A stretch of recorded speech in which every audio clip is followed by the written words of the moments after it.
Yo, welcome back to the Edge with your boy Micah Parsons. A hot and spicy bye week. Bye week went well. Everything went well. Feel good. Ready to go into this big Rams week. You know we're gonna get into it later. Obviously, I know we got to buy. So ask your questions about the games this week in the chat, and I answer them. So let's get right into it. Dog of the week. Always like to stay positive. Always like to stay in it. And you already know my dog of the week on offense, we got two people this week. We had to go two because how dominant these guys were. And my first dog of the week is Lamar Jackson, Action Jackson, proving why he got that mega contract and why he should have been got that mega contract. I mean, 21 for 27, 393 total yards, 4 total touchdowns, unstoppable. That's a way to bounce back. That's a way to bounce back.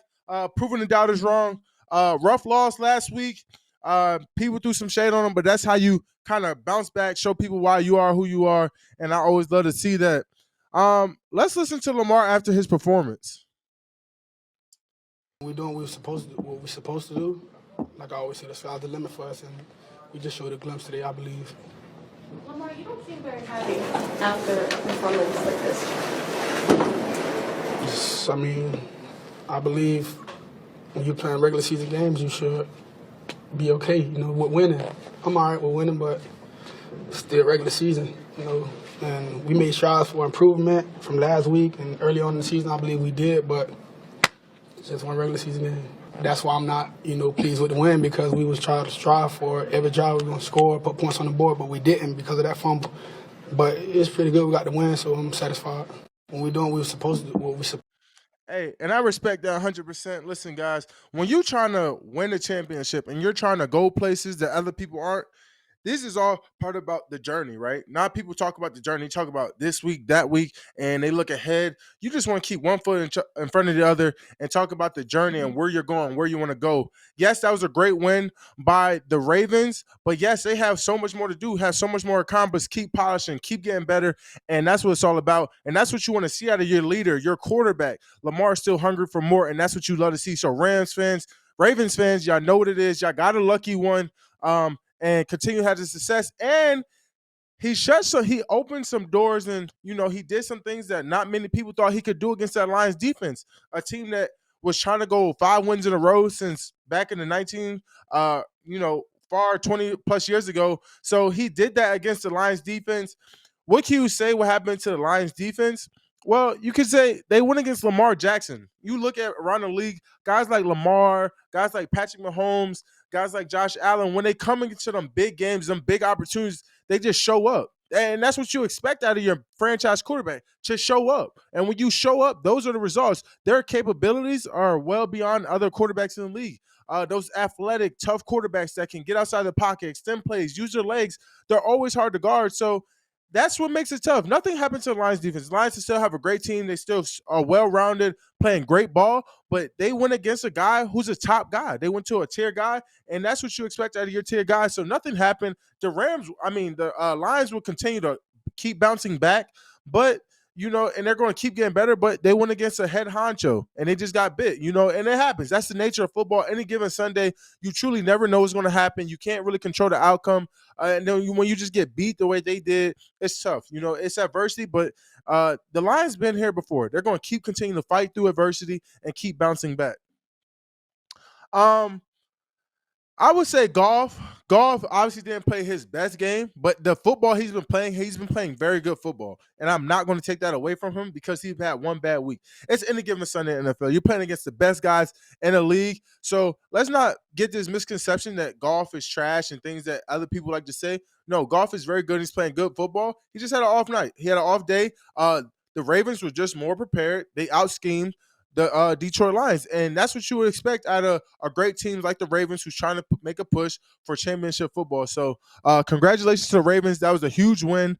Always big to see that. Another quarterback that I want to talk about right now is Jordan Love. The Broncos beat the Packers 19-17. Everyone was like, is the Broncos finally going to get back in the win column? Which congratulations to the Broncos. Way to get back in the win column. Way to win at home. That was a big win. and they want to bring up Jordan Love's stats. We could bring it up. This is the first 2 games, where he was hooping and things like that versus his last 4 games, which his first 2 games, he had 6 touchdowns, 0 interceptions. Last 4 games, he had 4 touchdowns, 7 interceptions. Are fans overreacting by saying he isn't the answer? Yes, fans are always overreacting. They always do this, and it tends to always happen. People fail to realize, even myself, you go through weeks where you're not playing your best. And sometimes it deals with confidence, sometimes it deals with things around. Let's be honest. Why did Aaron Rodgers leave the Packers? Besides the whole GM controversy and things like that, it's because they weren't building around Aaron Rodgers. Aaron Rodgers is the reason why you go to NFC Championship games. He's the reason why you go to Super Bowls. He's a Super Bowl champion and multiple MVPs, right? So you get rid of Aaron Rodgers. You still didn't bring no one offensively. Yes, Christian Watson's good, and he'll continue to be good. Yes, they have Romeo Dobbs. But which one of those guys are all pros? Okay. He has no all pro receivers, not even a Pro Bowl receiver. Yes, those guys are Pro Bowl talented, but they have been injured and dealing with things like that. And they're still growing from the rookie year. But Jordan Love hasn't got the opportunity that guys like Josh Allen had got when they traded and got a franchise guy. I would love to see the Packers draft a guy in the first round this year. I believe it or not, they passed on Justin Jefferson back when he was in his draft class and drafted Jordan Love, and the Vikings ended up getting Justin Jefferson. So once they make these opportunities to go get a franchise receiver, a guy that's going to go out there and get open and things like that, then we can say we can look past. But give Jordan the same opportunities you give these other guys. Same way with Jalen Hurts. Jalen Hurts, year 1 and year 2, we're not the same once he got A.J. Brown. Give him the opportunity for his GM to say, hey, let me build around my guy. Let me go get us a receiver or draft a receiver, a guy that we could build around and create opportunities and openings for my quarterback. So I'm not panicking on Jordan Love because you saw the glimpses. You saw what he was capable of. Now, when you got film, people are able to adjust. People are able to game plan for you, things like that. So give him an opportunity the same way we give everyone else. On the other side, the Broncos defense only allowed 2 touchdowns, a big jump from where they were. I'm proud of the Broncos. The Broncos defense has always been legitimate, even since last year with guys like PS2. And the surprising thing is they traded away guys like Randy Gregory, cut Frank Clark. And they're doing this at an extremely high level. So that's how much you believe in their youth. So I think the Broncos will keep progressing with this young, talented group that they have and continue to get better, especially once they keep overcoming these injuries. Continue furthermore, one of the most exciting games Sunday was the Patriots win over the Bills. And this is another point. 2 weeks ago, they said the Patriots were trash. They weren't good because the Cowboys beat them. And furthermore, how that goes. And we'll continue to get into this because that's just how the media plays it. Shout out to Bill Belichick, 300 regular season win. He joined Hall of Famers and coaches around the league with history of most 300 wins. Congratulations, Bill. You're still one of the greatest. You and Tom have did something that no one's ever seen before in the National Football League. So kudos to you guys. But now we get to my guy, Mac Jones, who I said was, everyone said, should they move on? Should they go to the young quarterback, Bailey Zapp? And I said, give Mac time. And this is the reason why you take a guy like Mac Jones and you say, let me be patient. You know what I'm saying? That's how you build your confidence. No one had the Patriots beating the Bills at all. Okay. And this is what's special about it. Mac Jones, the past 2 weeks, he played us and he played the Saints, and he didn't have the greatest performances. So he went against the Bills, and this is a game they had to win, and this is a game the Bills had to win, and they had an opportunity to fold, but Mac Jones stepped up, built confidence in his team, and led them down to the game-winning drive to win it. What does that say about Mac Jones? That his confidence won't be defeated. That shows that he has grit. That just shows he has determination. That shows that he has all the tangibles to potentially be a franchise guy. You just have to do it consistently. The great ones do it consistently. I hope Matt continues to do it consistently, keep building his confidence, but I hope this gives him the step that he needs to keep doing it consistently. The Bills are now 4-3, and a lot of people are tending to blame it on Josh Allen. Some weeks he looked like an MVP, and some weeks he seems to struggle. I always said that when Josh Allen is on, he's on. Like, he's unstoppable. The Josh Allen that beat the Bills, I mean, the Josh Allen that beat the Miami Dolphins is the unstoppable Josh Allen. I think often sometimes you play down to your competition and you make simple mistakes that you think's not going to hurt you or things that might hurt you because you're overly confident. I think sometimes Josh plays overly confident. He truly believes in his abilities. He truly believes in everything he does. And my God, should he? He has the most talent quarterback, top 5 quarterback in the league, and he should. And we shouldn't take away his confidence. I just think sometimes he has to know when to let the play go and things like that. But I'm not going to get misconstrued. Josh still has a chance to turn this around. He still has a chance to prove people wrong and keep being that top QB class that we believe that he's in. And and he just has to bounce back. He should the games that he lost, he shouldn't have lost. So those are pain ones. You don't want to lose those games. And we see a banged up Bills defense, which also is tough. We obviously you see the difference with Matt Milano. Matt Milano is a top 3 linebacker in the league, and I don't care what no one says, and I don't think he gets his flowers enough.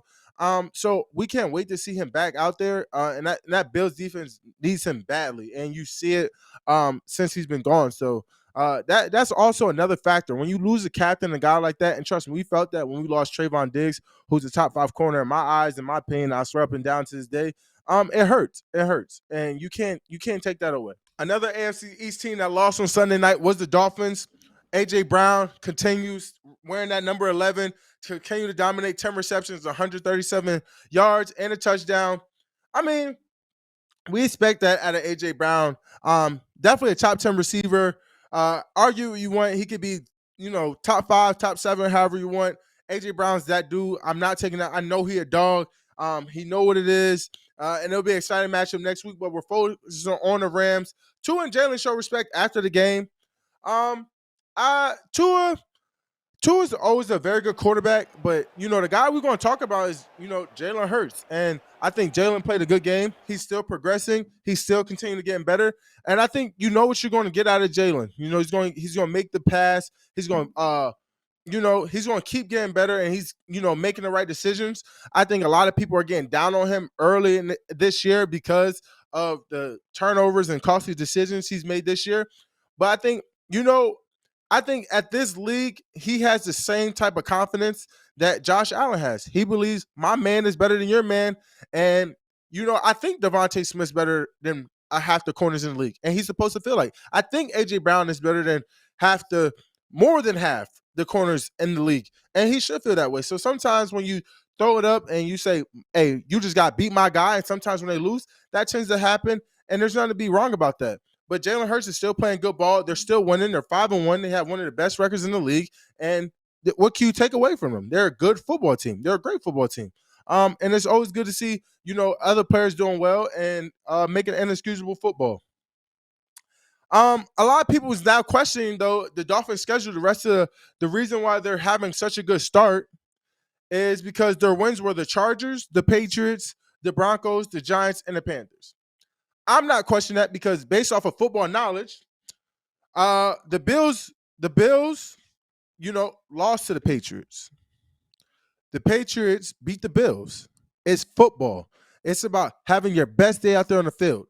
And we aren't going to mention what is going on, and we're not going to talk about the fact that there were so many missed penalties, so many flags that if you're going to let one team play, let all teams play.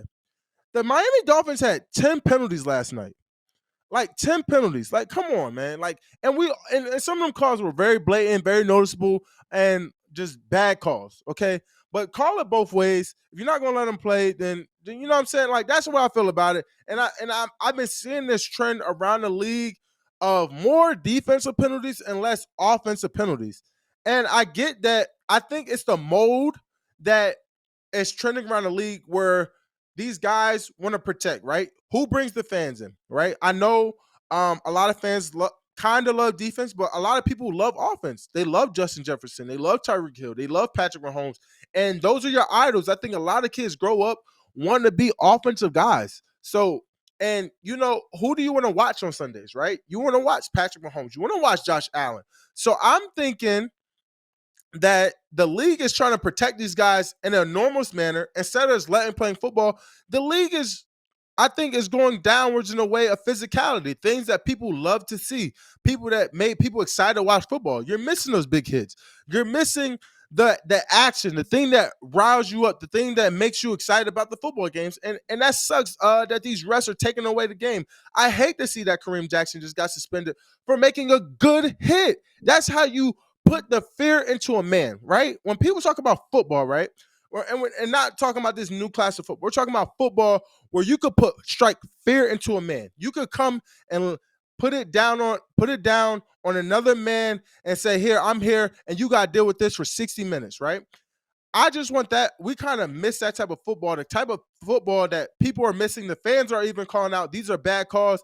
I want to get back into that. Yes, the protection and safety of these players are extremely important, but at the same time, you can't focalize and make this intent on one side of the ball. It has to go both ways. And you got to protect defense too. And I just don't think it's the same way, obviously, with these missed calls on defense. So I just expect it to go both ways, and that's it, bro. I know y'all were asking me in the chat last week, with so many upsets this week, I'm gonna give you my top 5 teams in the NFL right now, and this is no judgment, and we're going to take the Cowboys out because I don't want anyone to think that this is any type of bias, right? And you could argue this is with or without the Cowboys. I don't care because I know how some of you fans and people in the chat may get, right? My top 5, I think number 5, I'm gonna go with the Cleveland Browns. I don't care what people say. The Cleveland Browns are serious. Even with their offensive struggles, that defense has been so special. And Myles Garrett has been so special. And we'll get into Myles Garrett in a little bit, but that team has just been so special. And I think they should be an undefeated team right now, without a doubt. So number 5, and I think when that offense starts to click, when Deshaun Watson starts to play like the guy that we think he can be, and I just think it's the time off. Anybody that's off football for 2 years will struggle in the National Football League. Things change every year. Things evolve. But it's been very impressive what Cleveland has done, and I've talked about them since week 1. I'm very high on Cleveland. I think they're a great team. The guys that they added, I mean, it's just ridiculous. Number 5 will be the Cleveland Browns.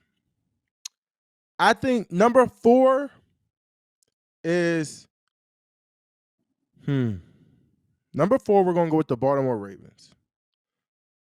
The Baltimore Ravens have a very good chance with Odell Beckham, Zay Flowers. I mean, Lamar Jackson. And they lost J.K. Dobbins. I think, and their defense is extremely good. They got my guy over there, Adolfo Owens. They got Marlon Humphreys. I mean, Kyle Hamilton has looked extremely good. Roquan Smith, Patrick Queen, all playing great ball. Their defense is good, and they've been playing great ball. They just can't beat themselves. If the Ravens beat themselves, they could be.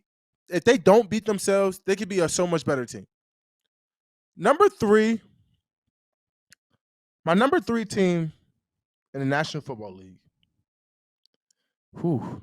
This is where things get a little shaky.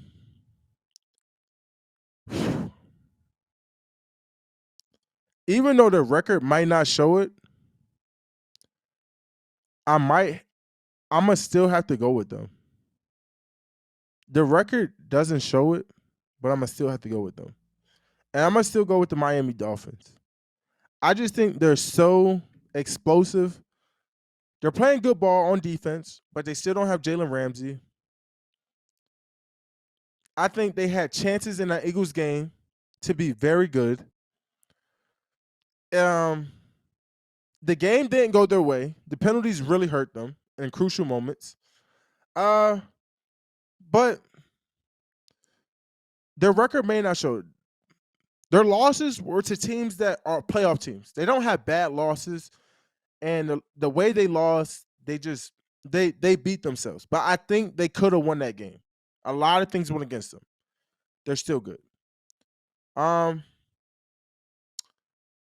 Number 2, I still have to go. Obviously, the 49ers. I think the 49ers. No, actually, no. Yeah, we're going to go number 2, 49ers. The 49ers are just extremely good. I mean, you look who they have and how they've been performing. I mean, it's second to none. The defense is loaded. Everything's loaded. It's very special to see. Um, 49ers are a legitimate top 3 team, top 2 team, maybe number 1, if that's how you feel about it. Number 1 will have to be the Philadelphia Eagles. Regardless of what people say, no one has stopped the tush push yet. Devontae Smith could be a number 1 receiver. He could be AJ Brown's a number 1 receiver. Man, like it's special to see. Their offensive line, Jason Kelce, Hall of Famer. Lane Johnson will be a Hall of Famer. They're very special. Their DB core, Darius Slay, I mean, crazy talent. James Bradbury, Claire, and I know you saw the trade. He just got Kevin Byard. Very special to see. I think the Philadelphia, and obviously I know I was high on Jalen Carter before he even got the Philly. I don't know how he fell to them. Very special, without a doubt. Very special group. It's very special to see what they've done, and they still have Reddick. They still have Sweat, Jordan Davis, Fletcher. I mean, this team is all around a great team. I don't believe they have any weaknesses on their team. The one team that I wish I'd have put in there, and you could argue them any place, is the Chiefs. The Chiefs are the number 1 team. I think they have the most experience. The Chiefs are definitely a top team, and I see that you guys are throwing the Chiefs out there. The Chiefs are very good, right?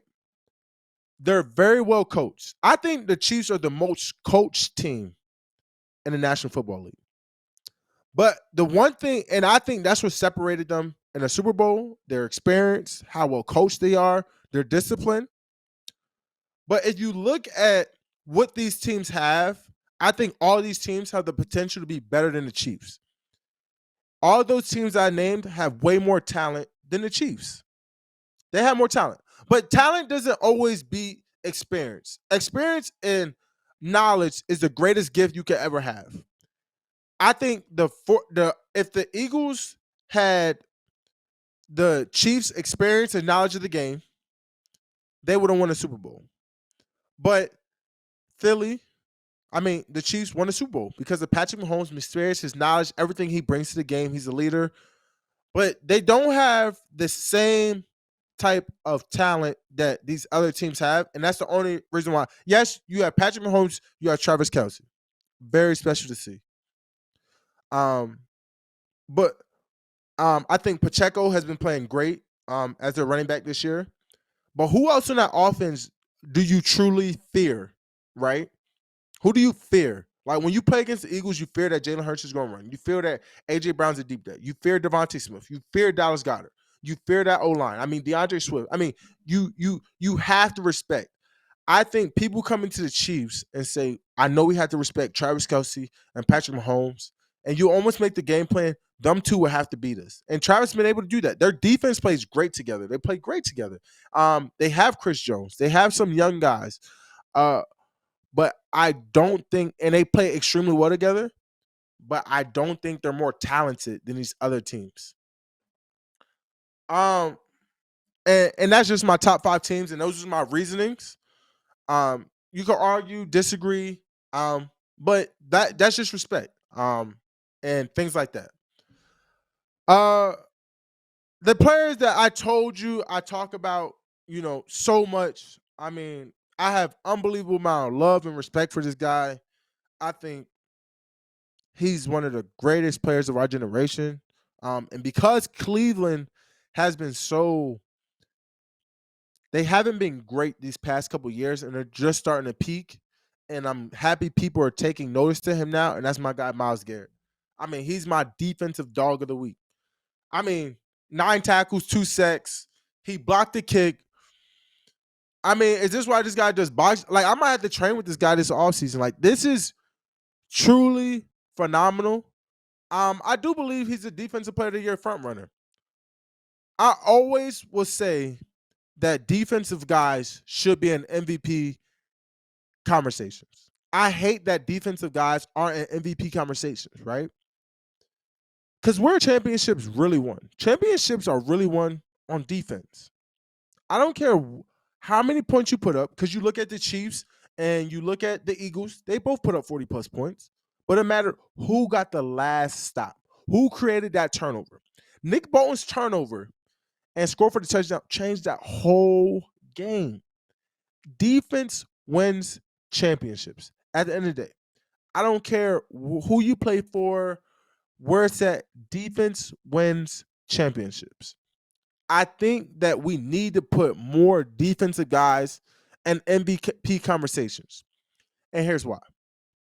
You take your top 5 quarterbacks, right? They're very dependent. And this is why it's good to outweigh it, right? Right? So if a wide receiver drops the ball and it goes into a defender's hands, people say, oh, it's not the receiver's fault, right? It's the QB's fault, right? And then a lot of people argue, oh, it's not the quarterback's fault, it's the receiver's fault. That shouldn't go against the quarterback. Well, what about when you got a guy like Tyreek Hill? You could throw it to him 5 yards away and still take it 80 yards. Was that the quarterback or was that the receiver? He didn't throw that ball. Tyreek Hill makes special plays like that. And that will go towards, guess what? The quarterback's stats. That's an 80-yard play that Tyreek Hill made that now has the quarterback saying he threw 80 yards. I think you should change the scale of how it's looked upon, because Tyreek Hill should be in the MVP conversation. The things he's doing this year is just mind-blowing. I don't think Tua makes Tyreek Hill. We've seen the success with Patrick Mahomes. Now we're seeing it with Tua. It's 100% Tyreek Hill. He's getting open. He's always open. He's a guy that doesn't matter. I know he's there. Like, you got to respect him, right? So why is it that Tua gets more love than Tyreek? Like, it's just things like that where I don't base it just off of, I don't want to just base it off, well, he's a quarterback. He has to make the throws. Yes, but they're very dependent on each other. So you can't make the excuse if the receiver drops the ball and the defender gets his interception, well, it blames the receiver. Well, if my quarterback doesn't throw me a good ball every time, can I blame him why I didn't have 100 yards today? Or if I don't get my targets, if I don't get my looks or my receptions, like, we just have to be completely fair and honest and say it's scheme, and they're both working together. But it shouldn't just always be quarterback. Same with D-line. You're very dependent on your other edge rushers. You're very dependent on your D tackles. Everyone has to do their job for everything to click. That's why I hate almost MVP award. Like, MVP, it's a very tough award to give out, and the way we give it out makes it even harder. Most valuable player, I believe, like Patrick Mahomes and guys like Aaron Rodgers, and if you take away Patrick Mahomes on the Chiefs, I don't think they would be a top 5 team. And that's just period. What Patrick Mahomes, they're a top 5 team. They, argue it the way they're doing it.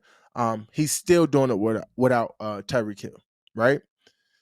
That's what makes him valuable. He won a Super Bowl without Tyreek Hill, right? He's a valuable player. I don't think there's no one like him. The throws he makes, what he's able to do on the field is truly exceptional. Aaron Rodgers, he was doing it with Devontae Adams. He was the most valuable player. But you don't see guys like him doing it all. Because then we make excuses. Oh, he doesn't have receivers. Oh, he doesn't have this. We have to be real with ourselves, people. Let's just be real about it. But further on, we'll talk about the Bears won a battle against the Raiders. The battles of backup quarterbacks. Tyson Bagent get his first start, place of Justin Fields. Who's the most impressive backup QB in week 7? Who it's tough. I want to go with Tyson because how dominant of the winner was, but I definitely think Tyrod Taylor has been playing exceptional. Even last week, they barely lost to the Bills, but it's been very special to see what he's doing. At this point, I had to look at my team and say, do I play better with Tyrod if I'm really trying to make a chance for playoffs at the end of the year? Do I have a better chance with Tyrod, or do I have a better chance with Daniel Jones? And I don't take it. They're both good players, very good players. But he has less to work with than Daniel Jones have. Andrew Thomas wasn't playing. A few other linemen wasn't playing. Yes, he does have Saquon Barkley back, but he's been able to do this with less than when Daniel Jones was playing. Very special to see. So I'm gonna always go with a guy like Tyrod because he's doing it consistent. I would love to see what Tyson does again. Before I give him who's the best backup, but it's going to be very funny to see. I want to hear what y'all think about it. Tyrod or Daniel Jones. I mean, it's very back and forth. It's very choosy, but however you look at it, it's very it's a toss up. Where do you want to go with your season and how you do it? I saw the stat that Travis Kelce plays better when Taylor Swift is in attendance. I'm gonna give you two things, right? And Travis Kelce's my boy. Without a one, I think Travis Kelce, he's been a 99 for like the past 3 years, best tight end in the league for like the past 3-4 years. So it's obviously not Taylor Swift. But I'm gonna tell y'all one thing. When there is a bad girl and she's in attendance and she's watching you, that gives you an extra boost of confidence. Now, Travis, he already had that mojo, he already had that swagger and everything, and I think he's going to do this regardless. He's been doing it way before a Swift even came in the picture. But dog, y'all know how it is. When you pull up to the gym and your girl's with you, I don't care who's in front of me. Kawhi Leonard could be in front of me. I gotta give him 30. I have to give him 30. You feel me? It's like a given. It's like a given. I don't care who it is, right? Like without a doubt in my mind, if my girl pulls up to the men's league with me, I don't care who's in front of me, I gotta give him 30. I refuse to go in that car on the way home, and my girl's talking about, damn, he dropped you off today, huh?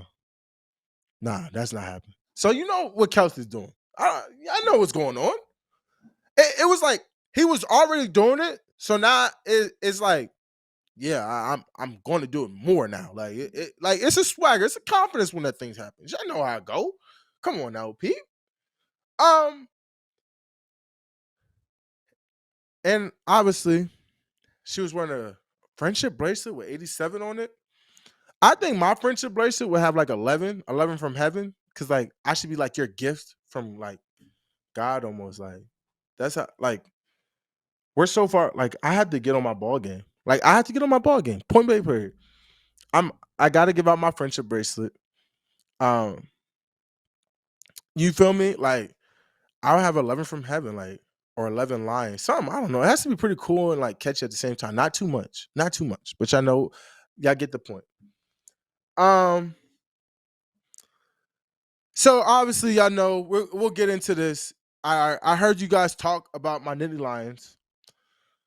Oh my god, this hurts. This hurts, man. This hurts. I did not want to lose that game to Ohio State. I did not want to give Malik Hooker that leverage. I mean, that's tough. I can't believe we lost to Ohio State. But there's a couple of things I took away from that game, right? Ohio State, Penn State have some of the best defenses in college football, without a doubt. One of the best defensive games I've seen in a very long time. But it hurts. Oh my gosh, it hurts. I think we could have won that game. Um, that just, I mean, bro, and they want to talk about my dog, Coach Franklin. Man, I think Coach Franklin's a great coach, and he does it the right way. And I mean, he's a true father figure in my life. But when you're playing those type of games, it really comes like this, right? It comes out like this. Like that game could have went very back and forth. You would obviously we had offensive struggles and things like that, but it could have got better. Like that was and that's kind of why like sometimes like even last year, I wish Alar played last year more because it would give him that opportunity to be ready for games like this. Um, he didn't know, especially know what to expect. I think Lamar's going to be so much better down the stretch of the season after getting a game like that under his belt. And it would be great to see how he bounces back against a team like Michigan. But Penn State has to keep getting better, keep recruiting, and bringing these type of guys that Ohio State have in, so we can keep competing. We can keep coming down to the wire and take this leap, because I think we're very close. We're very close.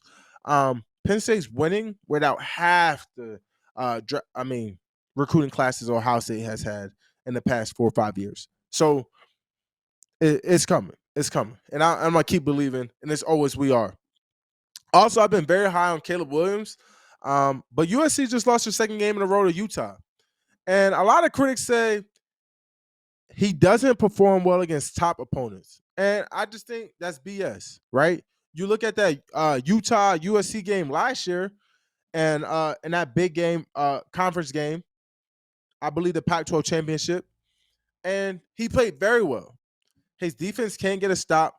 Like, people found and that's why I keep saying a quarterback's not the most valuable player, because it doesn't matter how many points you put up and how well you play.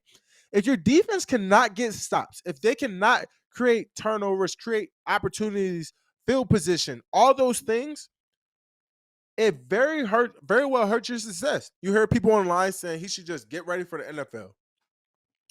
I never agree. And before people say anything, yes, I opted out the season before it even started, because they canceled our season, brought it back, said we're playing like 6 or 7 games. Whatever. This is a non-natural football season. Yes, I opted out. And it still haunts me to this day. And I know the experience, I know the feeling. There's things I wanted to accomplish still left in my college career. But their season is not over, right? When you check out, when you start something, you finish it. I hate this generation of, well, I made it so I don't have to do this anymore. And this is when I get a little spiritual and emotional, because people always do this, right? What's meant for you, what God has planned for you, no one can stop it. What's meant for you is meant for you, right? Whether it's good things, bad things, if God wants it to happen for you, it's going to happen for you, right? And what God puts you through, he'll walk you through. So what you start, you finish regardless of circumstances. That teaches you character. It keeps you ground. It keeps you on a base that you stand on, right? I would hate to see Caleb Williams just stop playing, because he's a special talent. He's exciting to watch. He's so good. And it's not like he's coming in at a Patrick Mahomes level and he's just like, I'm going to dominate like Patrick Mahomes, automatically a top 3 quarterback. Yes, he's going to be a good quarterback, but you don't know how he's going to transition. You don't know anything yet. He's just a prospect. I think people are taking for granted of today. Like, tomorrow's not promised. Things are not promised, right? You don't know what can happen to Caleb Williams on or off the field. No one knows. But you have to understand that what's meant for you is meant for you. Like, don't get caught up looking into the future too much. Stay under your feet, right? Like, stay what's in front of you, not like just stay what's in front of you. Like, stay what's under you. Like, keep going. I do not think he should just quit on his teammates, quit on his team. Bad show. If it's your last bowl game, and I know there's been some freaky accidents, and obviously if you're not playing for a national championship, and it's just it's not a New Year's Six game, and it's just some Outback Bowl you're playing in, I get it. That game has nothing to do with your career. But fighting now, you have a chance to pick your team up and continue the season and show them why you are who you are. Show scouts why you are who you are. You get to show the fans why you are who you are. Don't forget what you're doing it for. At the end of the day, we are nothing without the fans. We are nothing without God. And we're nothing without our families. Don't ever forget that. And this goes to all college kids. Never forget your purpose, right? We're here to inspire the generation after us. We don't want to create bad habits and bad trends. That's just That's just not who we are. Um, and that's more I have to say about. I would hate to see him just leave college. Yes, he's special, but he can be even more special. Don't give up on your dreams. Don't give up on your team this early in the season, because I mean we would hate to see that. I mean we all would. We know how special he is. So I would love to see him stay in college. But furthermore, looking ahead, we got the Rams coming off this week. Last year I had 2 sacks, 3 tackles, the forced fumble against the Rams ended the game. Always special. Rams games always fun. Um, and it's always a good chance for me to see the greatest football player of my generation, Aaron Donald, play. I'm super excited with him. Hopefully, I can swap jerseys with him. He's been my idol for so long. I love to see him play. I mean, and obviously, y'all know I'm high on Cooper Cup and Nicola, so it's gonna be super excited to play against them. Always a fun matchup. Stafford's my is a guy too. It's gonna be a very fun matchup. Um, I think Nakoa and Cooper Cup are obviously a top 6 wide receiver duo. Um, Maybe even higher, top 5 maybe. If I'm really thinking about who they are. Um, so Max Stafford ranks, obviously Max Stafford's a Super Bowl champ. He's obviously a top 15, top 10 quarterback for sure, without a doubt. Very special talent. Um, and that's just what it is. We got to go out there, win this week, and just worry about each team this week, not looking ahead and just staying under our ground. And obviously, when I want to come back next Monday, talking about our win over the Rams. So very exciting. I can't wait to see you guys next week. And let's just take some chats, final questions from the chat before we get out of here. Lots of chats about Tyrod Taylor. Um, who will present more of a challenge when facing the Giants for you, Tyrod or Daniel Jones? Obviously, people forget how athletic Daniel Jones is. A guy who can extend plays, get outside the pocket, and things like that. I think Daniel Jones always faces that threat of that athletic guy, that guy who can extend plays. He just don't do it at the same level as the other guys. But he could continue to get better. Let's not give up on him yet. He hasn't given us a true reason to give up on him yet. Big trade drops today I talked about earlier. Kevin Byard bring to the Eagles defense. I think you get a ball hunter, right? You get a guy who's going to get after the ball, create turnovers for you. A guy's going to come downhill, not afraid. Athletic guy, obviously an all-pro, Pro Bowl guy with veteran leadership. I mean, you add in all of these vets into your back end, truly special. And I think he can make more plays than Terrell Edmonds. Obviously, Byard is at the end of his career, so giving up a 5th and a 6th is kind of tricky, especially saying the type of talent that a lot of teams been getting late in these rounds, right? The type of picks, undrafted guys, 7th round guys like Purdy. And y'all know way more 5th and 6th phenomenal players that go in these rounds. So you don't know about the 2 studs that these guys that the Titans could get out of those 2 picks. Look at Woolen. He was a 5th round pick. You just don't know what you're going to get out of these guys. So I believe it's a very, I wouldn't say the Eagles maybe, especially because the Titans probably are in tank mode. They're trying to rebuild, obviously letting go of Luan and guys like that, and obviously trading AJ Brown, and they might move him from Ryan Tannehill. So they need draft capital. They thought about releasing Kevin Byard last year, so getting trade value, getting a young player out of it is really good, and that's what you want from a team like the Titans. You want to get trade value. They wanted to get his money off of them, so obviously it's a good trade for both teams. How do I feel about Nolan Smith get called Baby Micah? We're in a generation of where people want to label people. People want to call me the young LT, the young this, but I think everyone's special. You get a chance to, you know, I hate this opportunity. You get labeled so much in life, right? With identities, you get labeled with things like that. Instead of just letting people be special in their own way. There's things that Nolan does very well that I don't do well. There's things that I do very well that Nolan probably doesn't do very well. I don't know his game fluently and things like that. But he's a great talent. He's a 1st round pick. But let Nolan build his own identity. Don't put him under the same lenses as other players, or me under the same lenses as other players. We do that too much.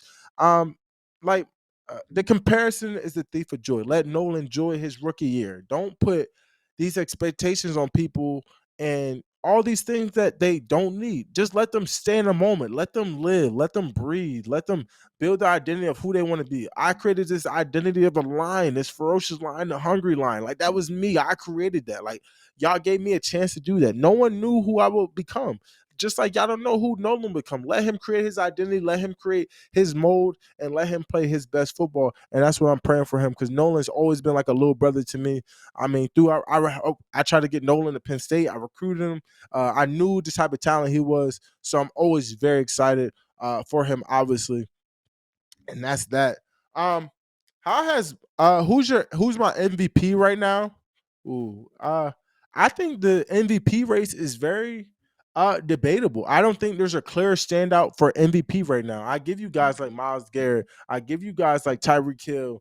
I mean, Patrick Mahomes is playing pretty well, but it's not like outlandish. You know, Jared Goff was playing pretty well. Tua, but obviously they're having a little bit of early struggles with both two losses. So I don't think there's a clear cut for MVP right now. I think everything's up for discussion.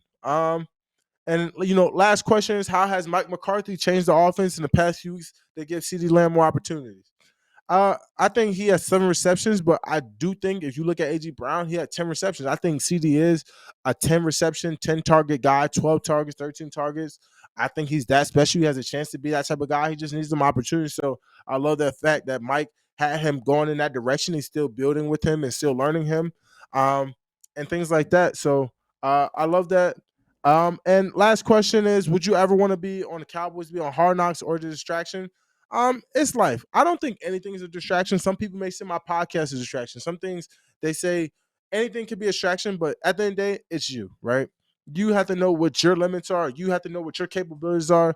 Um, and I always live by this quote: a man without dreams shall not perish." I know how that go.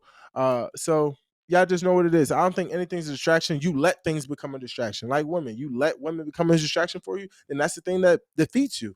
If you want to hang out all night and not put nothing into your craft, and you let that distract you. But I don't think nothing is a distraction. Distractions, you allow distractions to come into your life. You allow things to affect your life. So always remember, never let anything affect you. If it's not helping you, it's hurting you at the end of the day. And you don't want to always stay in the same place. But I appreciate y'all. I love y'all. Thank you for tuning into The Edge. It's always special to be on here with y'all. I can't wait for next week. Hopefully we bring back the win. And y'all already know. How about them Cowboys? And that's a wrap.